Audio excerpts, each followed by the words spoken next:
It is Christmas time, and you're working very hard as you always do. You have a vision of what you want your life to be and aren't afraid to work. It would be wrong-headed of me to say you work too hard and are missing out on things. You know your sacrifices, you know you are a good person, and you don't see the need for God.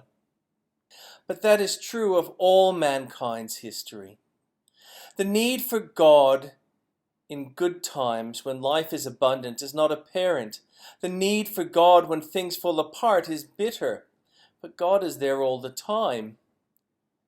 The Bible recounts how God gradually revealed himself to mankind, not in terms that physicists, chemists, or astronomers can prove or disprove, but according to Scripture, he fattened the universe in creation.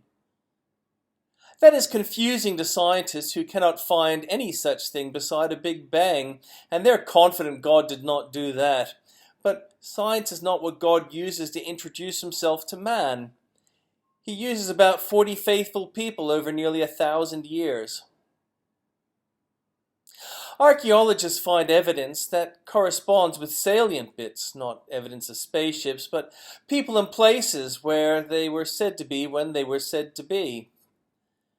People that don't eat pigs and people that do. At first the history was spoken by mouth, but later written down. Sometimes the writing is absurd to the scientific mind. The story of Jonah and the whale is absurd, but archaeology places civilizations and their influences occurring at that time. It was prophetic, as after it was written it came true.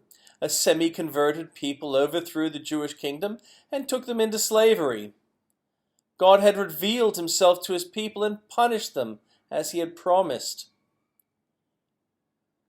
God moves powerfully in your life. You're doing a lot of work and don't need to acknowledge him because although times are very tough for you, it is going the right way. But even if everything happens the way you want, and you have a beautiful family and a loving husband, then there'll be much you can lose. And when that happens, it won't be your fault. And you will want God in your life. I'm not trying to change you. I'm not asking you to stop persevering. I want you to know who God is, my daughter, because he's very important to you. And I want you two to get to know each other because in life you can be very good friends.